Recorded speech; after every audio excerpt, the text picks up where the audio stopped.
The radio crackled at 3:47 hours with a transmission that would haunt Bagram Airfield for years to come. Major Katerina, Phantom, Volkov's voice, steady despite the chaos erupting around her cockpit, cut through the static like a blade through silk. Tower, Phantom 2-1 declaring emergency. Aircraft severely compromised. Requesting immediate medical standby. The controller, Sergeant Martinez, felt his coffee grow cold as he processed what he was hearing. In the background of Volkov's transmission, he could hear the distinctive whistle of hydraulic fluid escaping under pressure and the irregular coughing of a Pratt& Whitney turbofan fighting for life. What made this call extraordinary wasn't just the calm professionalism in Volkov's voice as her A-10 Thunderbolt II disintegrated around her. It was what happened next. At 3:51 hours, exactly 4 minutes after her emergency declaration, all contact with Phantom 2-1 ceased. The radar signature vanished from the scope. Martinez stared at the empty green screen, his hand frozen over the microphone. Major Volkov, one of the most experienced close air support pilots in the 354th Fighter Squadron, had simply disappeared into the Afghan night. The search and rescue protocols kicked in immediately. 2 HH-60 Pave Hawks launched within minutes, their thermal imaging systems scanning the jagged mountains below. The terrain was unforgiving, a maze of valleys and ridges where the Taliban had been launching increasingly sophisticated surface-to-air missile attacks. Intelligence suggested they had acquired advanced Russian-made systems, though no one could confirm it. What they did know was that 3 coalition aircraft had gone down in this sector over the past month, and none of the pilots had been recovered alive. Colonel Rebecca Barnes, the wing commander, stood in the operations center watching the search unfold on the large tactical display. The blinking icons representing the rescue helicopters moved methodically across the grid squares, but the mountain range seemed to swallow them whole.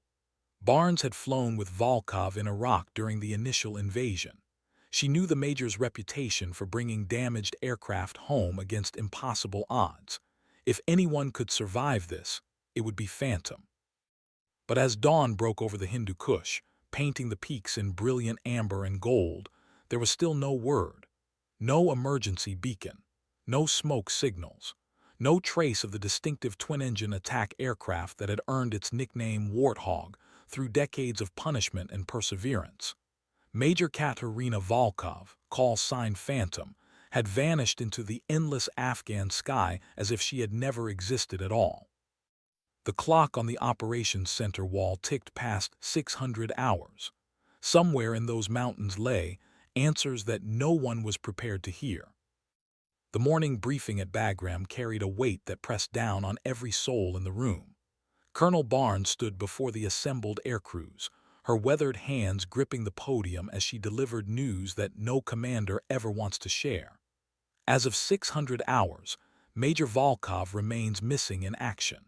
Search and rescue operations are continuing, but we must prepare for the possibility that we've lost one of our own. The silence that followed was deafening, broken only by the distant rumble of F-16s launching for the morning combat air patrol.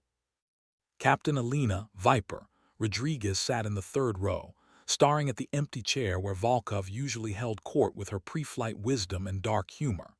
Just yesterday, Phantom had been explaining the finer points of low-level interdiction to the newer pilots, her hands dancing through the air as she described how to read the terrain and use it as cover. "The Warthog doesn't care about your ego," she had said with that characteristic smirk. "It cares about bringing you home. Trust the aircraft, trust your training, and never trust the enemy to miss twice." The irony wasn't lost on anyone.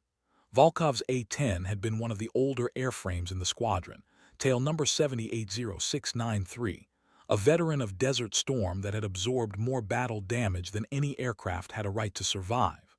The maintenance crews called it lucky, though Phantom preferred the more prosaic 693. She had an almost mystical connection with that particular aircraft, able to coax performance from it that defied both physics and common sense.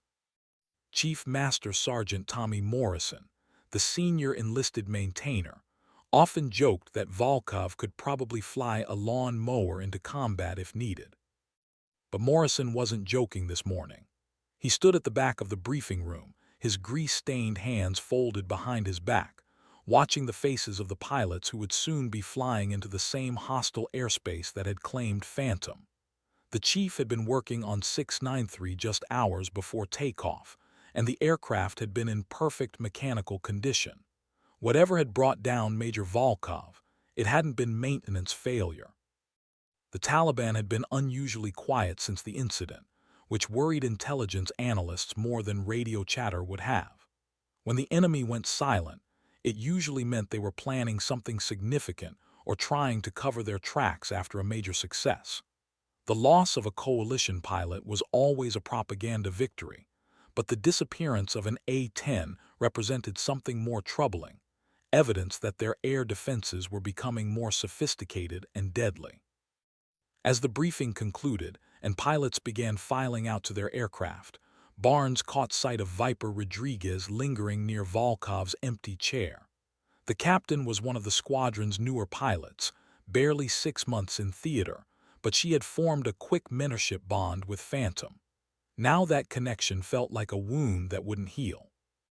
Lieutenant Colonel Patricia Stryker Jennings burst into the operations center at 9:43 hours with news that stopped every conversation cold. "Sir, we've got eyes on a possible crash site." The satellite imagery displayed on the main screen showed a dark scar across a rocky slope approximately 47 kilometers northeast of Bagram. The burn pattern was consistent with aviation fuel, and thermal sensors detected residual heat signatures that suggested recent impact. But something was wrong with the picture. Barnes leaned closer to the display, her trained eye analyzing the debris field. "That's not enough wreckage for a complete aircraft." She was right. The scattered pieces visible from space represented perhaps 20% of an A-10's mass. The Thunderbolt's titanium bathtub, the armored cockpit that protected the pilot, was nowhere to be seen. Neither were the massive GAU-8 cannon or the twin General Electric turbofans that powered the aircraft. It was as if the A-10 had partially evaporated on impact. The rescue helicopters were immediately redirected to the crash site, their crews now shifting from search and rescue to recovery operations. The distinction mattered. SAR missions carried hope, recovery operations carried body bags. Colonel Barnes authorized the mission with a heavy heart, knowing that every minute delayed increased the likelihood that they would find confirmation of their worst fears rather than a miracle. Master Sergeant Derek Bulldog Washington, the senior pararescue jumper aboard the lead Pave Hawk, had seen enough crash sites to know when something didn't add up. As his helicopter approached the coordinates, he studied the terrain through his helmet-mounted night vision system. The impact site was located on a nearly vertical cliff face, accessible only by rope or helicopter. Anyone surviving a crash in this location would need immediate medical attention and extraction. The chances of survival were essentially zero. But Bulldog had learned long ago never to underestimate the human capacity for survival, especially when that human happened to be a combat pilot. He had pulled more than one aviator from wreckage that looked unsurvivable, and Major Volkov had a reputation that preceded her throughout the special operations community. 3 years earlier, she had successfully deadsticked a severely damaged A-10 back to base after taking multiple SAM hits during a troops-in-contact situation. The aircraft had been written off as a total loss, but Phantom had walked away without a scratch. As the Pave Hawk began its descent toward the crash site, Washington checked his gear one final time. His medical kit contained everything needed to stabilize a critically injured pilot for transport. His recovery equipment included body bags in case the worst had occurred. In his 22 years of military service, he had used both with equal frequency. Today, he prayed he would need only one. The helicopter's rotors churned the thin mountain air as it established a hover over the debris field, and Washington prepared to rappel into whatever remained of Major Katerina Volkov's war. The first thing Washington noticed as his boots touched the rocky slope was the silence. Not the peaceful quiet of an empty mountain, but the unnatural stillness that follows violence. Twisted fragments of aluminum and composite materials lay scattered across the impact zone like metallic confetti, each piece telling part of a story that Washington was only beginning to understand. The largest identifiable component was a section of wing root that had somehow remained intact. The distinctive shark's mouth, nose art of the 354th Fighter Squadron still visible despite the scorching. But it was what Washington didn't find that troubled him most. A-10s were built like flying tanks, designed to absorb punishment that would destroy lesser aircraft. The pilot's survival cell, officially designated as the Aerojet General Titanium Armor Bath, was specifically engineered to protect aircrew during catastrophic crashes. It should have been here, marking the final resting place of Major Volkov. Instead, there was only an A-10-shaped hole in the mountainside and debris that seemed to have been selectively removed. "Bulldog to Rescue 1, Washington transmitted into his throat mic. "I've got eyes on impact site. Negative on pilot remains. Repeat, no sign of aircrew." He paused, studying the burn pattern more carefully. "Sir, this doesn't look right. The wreckage pattern is inconsistent with controlled or uncontrolled flight into terrain. Requesting forensics team for detailed crash investigation." Above him, the Pave Hawk maintained its hover while the crew chief operated the hoist system. The downdraft from the rotors scattered loose debris, revealing sections of the crash site that had been hidden beneath the initial impact scatter. What Washington found next changed everything he thought he knew about Major Volkov's disappearance. Partially buried beneath a collapsed section of wing panel was an emergency survival kit, its bright orange fabric stark against the gray stone. But the kit hadn't deployed automatically during the crash. Someone had manually activated it after impact. The implications hit Washington like a physical blow. If Volkov had survived the initial crash long enough to access her survival gear, she might still be alive. But the timeline didn't make sense. The emergency beacon in every survival kit was designed to activate automatically and transmit for a minimum of 48 hours. Coalition forces had been monitoring emergency frequencies since the moment Phantom went missing, and no beacon had been detected. Washington keyed his radio again. "Rescue 1, Bulldog. I've got evidence of post-impact survivor activity. Recommend immediate expansion of search radius. Pilot may have egressed crash site on foot." As he spoke, he was already scanning the surrounding terrain for signs of movement or shelter. The mountains offered thousands of hiding places where an injured pilot might seek refuge, but they also offered countless opportunities for Taliban forces to establish ambush positions. The weather was deteriorating rapidly, with heavy clouds building over the peaks and visibility dropping by the minute. If Major Volkov was still alive out there, time was running out. Washington began methodically searching the debris field for additional clues, knowing that every piece of evidence might mean the difference between rescue and recovery. High above the crash site, Colonel Barnes monitored the search operation from her command post at Bagram. The radio transmissions from the recovery team painted a picture that was both hopeful and terrifying. If Phantom had survived the crash, she was now alone in some of the most dangerous terrain in Afghanistan, possibly injured, definitely being hunted by enemy forces who would consider capturing a female American pilot to be a prize beyond measure. Barnes had made the hardest decision of her military career, authorizing a massive search and rescue operation that would put dozens more lives at risk on the possibility that one pilot might still be alive. Every helicopter, every special operations team, every intelligence asset in theater was being redirected to support the search for Major Katerina Volkov. The stakes couldn't be higher, and the clock was ticking. As Barnes studied the topographical maps spread across her desk, she couldn't shake the feeling that they were missing something crucial about Phantom's disappearance. The crash site evidence suggested survival, but the complete absence of emergency beacon signals suggested capture or death. Somewhere in those contradictions lay the truth about what had happened to one of the Air Force's most experienced combat pilots. The breakthrough came from an unexpected source. Technical Sergeant Maria Santos, a signals intelligence analyst normally assigned to monitoring Taliban communications, had been tasked with reviewing all intercepted transmissions from the previous 24 hours. What she found buried in the routine radio traffic made her blood run cold.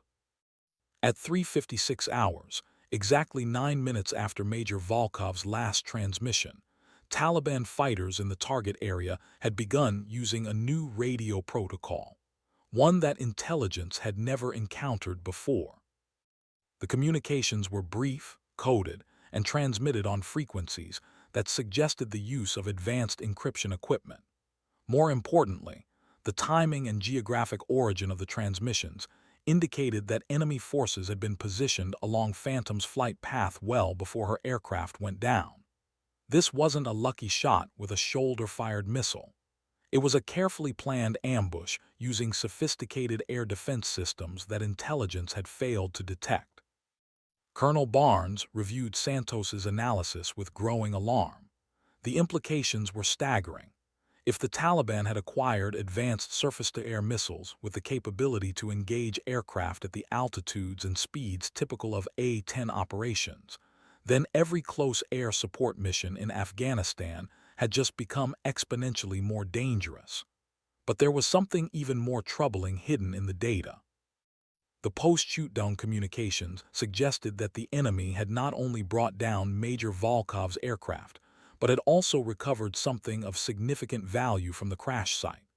The coded references to special cargo and high-value package were consistent with intelligence terminology for captured personnel. If these intercepts were accurate, then Phantom wasn't dead, she was a prisoner. Captain Rodriguez volunteered for the next reconnaissance mission before Colonel Barnes could finish briefing the intelligence update. "Ma'am, I know that sector better than anyone except Phantom herself. If she's alive out there, I can find her." The determination in Viper's voice was unmistakable, but Barnes recognized something else lurking beneath the surface: guilt. Rodriguez blamed herself for not being on Volkov's wing during the fatal mission, even though she had been grounded with a minor medical issue. The wing commander studied the young captain's face, seeing echoes of her own younger self. 30 years of military service had taught Barnes to read people, and what she saw in Rodriguez was both promising and dangerous. The captain had the skills and motivation to be an effective search pilot, but her emotional investment in finding Phantom could lead to poor decision-making in a hostile environment. "Viper, I need you to understand something," Barnes said quietly. "If Major Volkov has been captured, this becomes a completely different type of operation. We're not just looking for a downed pilot anymore. We're potentially dealing with a hostage situation involving one of our most experienced combat aviators who possesses detailed knowledge of coalition tactics and capabilities." The implications hung heavy in the air between them. Rodriguez nodded grimly. In the wrong hands, everything Phantom knew about close air support operations, targeting procedures, and aircraft vulnerabilities could be used to kill American and Allied forces. The Taliban had proven surprisingly adept at extracting and utilizing captured intelligence, and a pilot of Volkov's experience represented an intelligence goldmine that could shift the tactical balance of the entire conflict. The race to find Major Katerina Volkov had just become a race to prevent a strategic disaster of unprecedented proportions. The pre-flight briefing for the expanded search operation took place in the secure compartmented information facility at 14:30 hours. Captain Rodriguez found herself surrounded by personnel she had only heard about in whispered conversations: Delta Force operators, CIA paramilitary officers, and Air Force Special Operations pilots whose call signs were classified at levels above her security clearance. The mission had escalated far beyond a simple search and rescue. Lieutenant Colonel James "Reaper" Mackenzie, the Special Operations Commander, laid out the situation with brutal clarity. "Ladies and gentlemen, We have approximately 18 hours before Major Volkov's knowledge of our operational procedures becomes a critical intelligence compromise.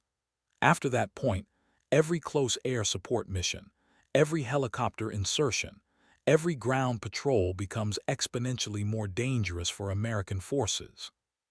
His words carried the weight of hard experience earned in a dozen different conflicts.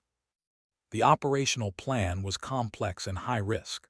Multiple teams would simultaneously search different sectors of the mountainous region where Phantom had disappeared, using a combination of aerial reconnaissance, signals intelligence, and human intelligence assets.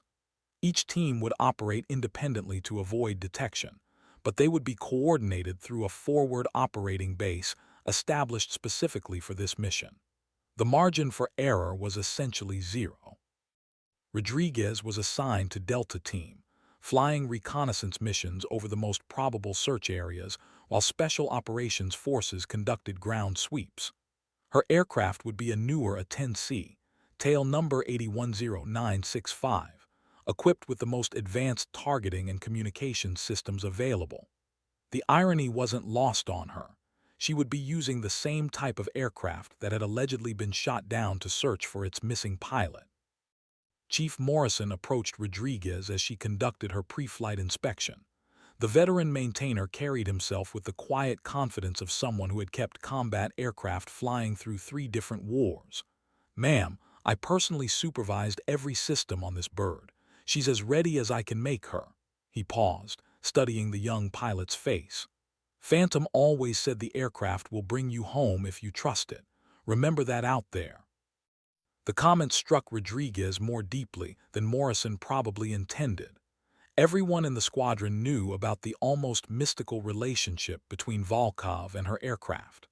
Phantom had a reputation for being able to fly damaged A-10s home under conditions that should have been impossible.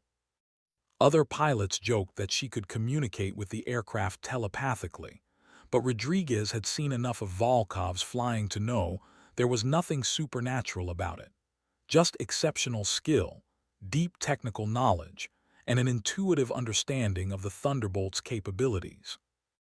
As Rodriguez strapped into the cockpit of Aircraft 965, she tried to channel some of Phantom's legendary confidence. The pre-flight checklist was routine, each switch and gauge confirmation, a familiar ritual that helped calm her nerves. But as she prepared to taxi for takeoff, Rodriguez couldn't shake the feeling that she was about to discover something that would change everything she thought she knew about Major Katerina Volkov's disappearance. The tower cleared Delta Team for departure, and Rodriguez advanced the throttles of her A-10, feeling the familiar surge of power as the twin turbofans spooled up to military power. The flight to the search area took 43 minutes, during which Rodriguez had time to study the terrain and review the intelligence updates that continued streaming into her cockpit displays. The mountains below looked deceptively peaceful in the afternoon sunlight, their jagged peaks and deep valleys creating a landscape that seemed designed by nature to hide secrets. Somewhere in that maze of stone and shadow, Major Volkov was either fighting for survival or already dead. The initial search pattern took Rodriguez along the most likely flight path that Phantom would have taken after declaring her emergency. A-10 pilots were trained to seek the nearest friendly territory when dealing with aircraft emergencies, which meant Volkov would have attempted to reach either Bagram Airfield or one of the smaller forward operating bases scattered throughout the region. But the intercept of Taliban communications suggested that enemy forces had been positioned to prevent exactly that kind of escape. Rodriguez's targeting pod detected several areas of disturbed Earth that warranted closer investigation. The first 2 turned out to be old Soviet-era bomb craters from the 1980s conflict, their edges softened by decades of wind and weather. The third site showed more recent disturbance, with vehicle tracks leading to and from a depression that looked like it might conceal something significant. She marked the coordinates and called for ground team investigation. The radio crackled with reports from other search elements. Delta II had found debris that might be from an aircraft, but initial analysis suggested it was too old to be from Phantom's A-10. Delta III had discovered an abandoned Taliban fighting position with evidence of recent occupation, including spent cartridges from weapons that could engage aircraft. Delta IV had found nothing, but was continuing to sweep their assigned sector. As the afternoon wore on, Rodriguez began to feel the weight of time pressure. Intelligence estimates suggested that Major Volkov had been missing for over 30 hours, approaching the limit of survival without food and water in the harsh mountain environment. If she had been injured in the crash, her chances of survival decreased exponentially with each passing hour. If she had been captured, the psychological and physical torture would already have begun. The breakthrough came from an unexpected direction. Rodriguez was investigating a narrow valley that appeared on maps as uninhabited when her targeting pod detected thermal signatures consistent with human activity. The heat sources were too regular to be natural, suggesting some kind of structure or encampment hidden beneath the rocky overhangs that characterized the area. More importantly, the thermal pattern included what appeared to be a vehicle that was still warm from recent use. Rodriguez circled the area at maximum altitude while using her sensors to build a detailed picture of what lay hidden in the valley below. What she discovered made her heart race with a mixture of hope and terror. The thermal signatures revealed a small compound with at least 6 buildings, several vehicles, and approximately 12 to 15 human figures moving between structures. Most significantly, one of the buildings showed a heat signature that suggested someone was being held in isolation, exactly what would be expected if Taliban forces had captured a high-value prisoner. The implications were staggering. If Major Katerina Volkov was alive and being held in that compound, any rescue attempt would require a complex joint operation involving multiple special operations units, close air support, and medical evacuation assets. The risks were enormous, but the alternative, leaving an American pilot in Taliban hands, was unthinkable. Rodriguez keyed her radio with coordinates that might change the course of the entire search operation. Control, Delta I.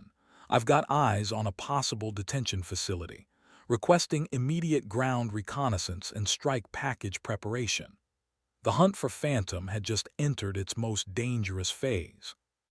The forward operating base established for Operation Phantom Recovery hummed with activity as intelligence analysts worked to confirm Rodriguez's discovery.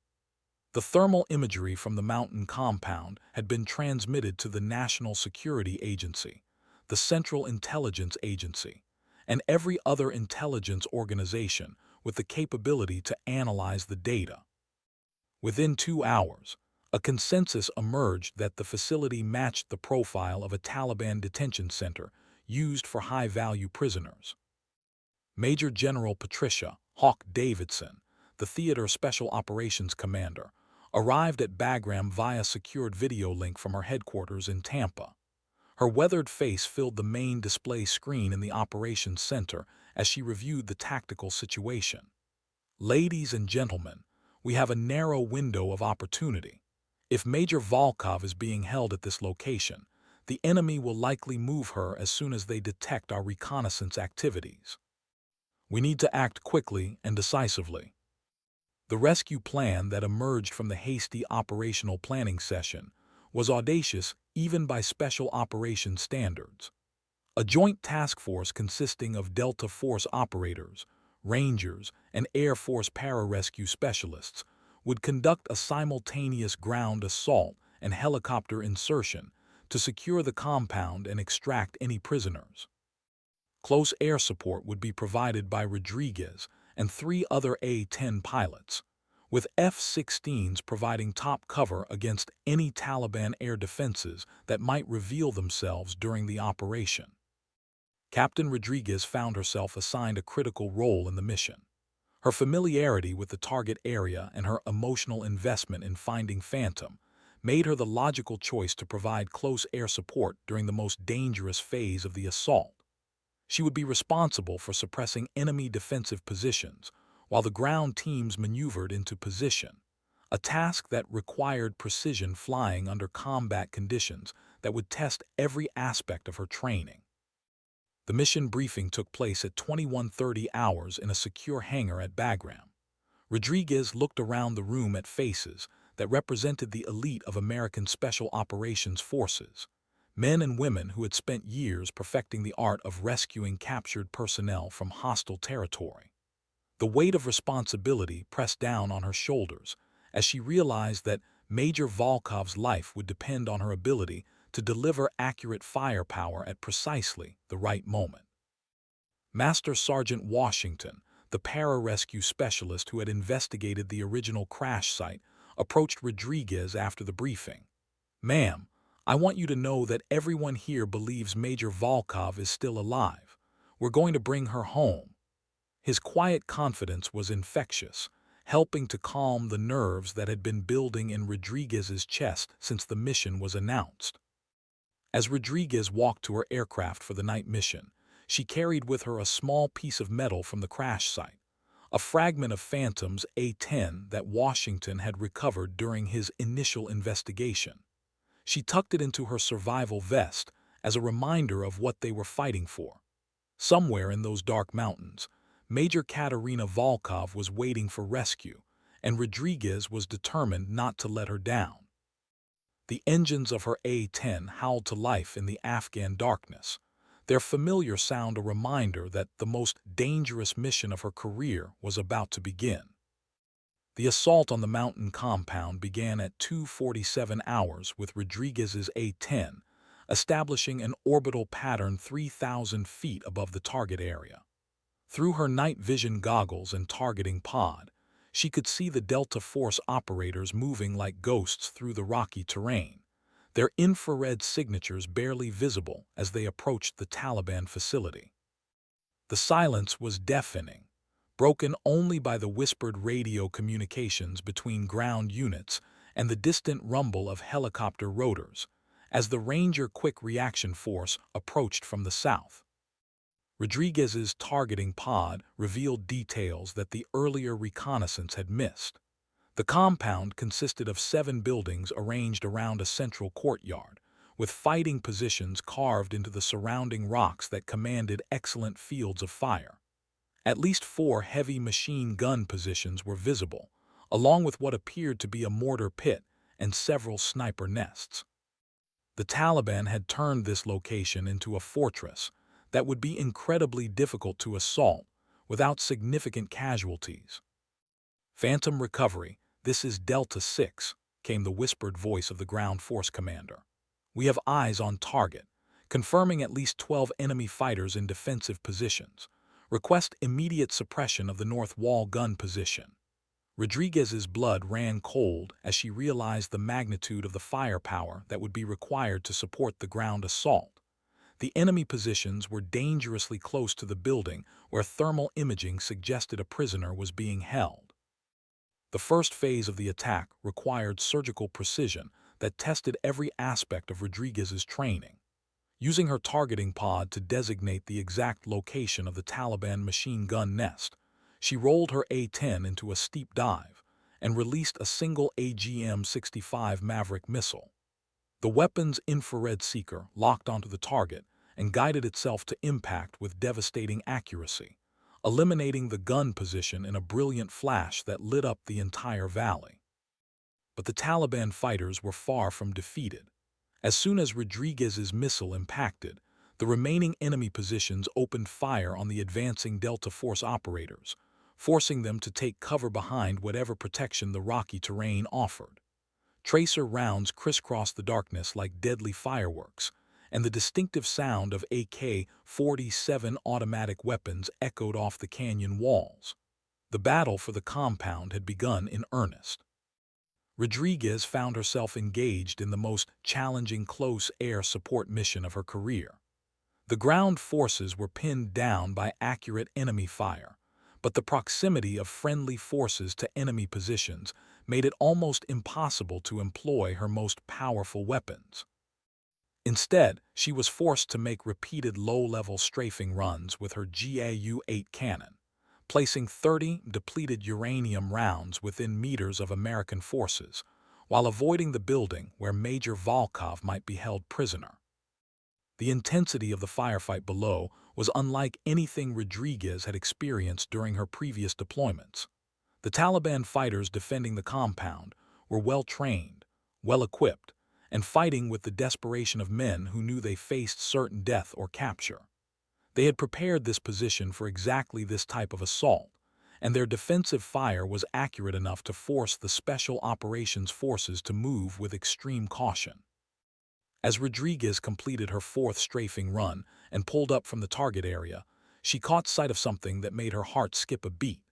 In the central courtyard of the compound, barely visible through the smoke and dust of the ongoing firefight, was a figure in what appeared to be a flight suit, hands bound behind their back, being dragged between buildings by two Taliban fighters. Major Katerina Volkov was alive, and the enemy was attempting to move her to a more secure location. The rescue mission had just become a race against time, with the life of America's most experienced female combat pilot hanging in the balance.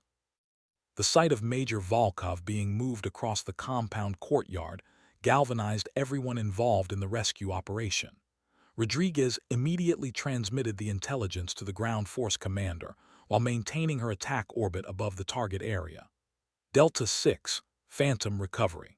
I have eyes on a figure in flight suit being moved to the southeast building. Recommend immediate assault on that structure before prisoner relocation is completed. The response was swift and decisive. Master Sergeant Eric Hammer Thompson, leading the Delta Force assault team, redirected his operators toward the building where Volkov was being held. But the Taliban fighters had anticipated this move, concentrating their defensive fire to protect the most critical area of the compound. The volume of incoming fire forced the American forces to advance by bounds, using suppressive fire and tactical movement that ate precious time, while the enemy continued to relocate their valuable prisoner. Rodriguez found herself in an impossible situation. The proximity of Major Volkov to the Taliban fighters made it extremely dangerous to employ close air support near the target building.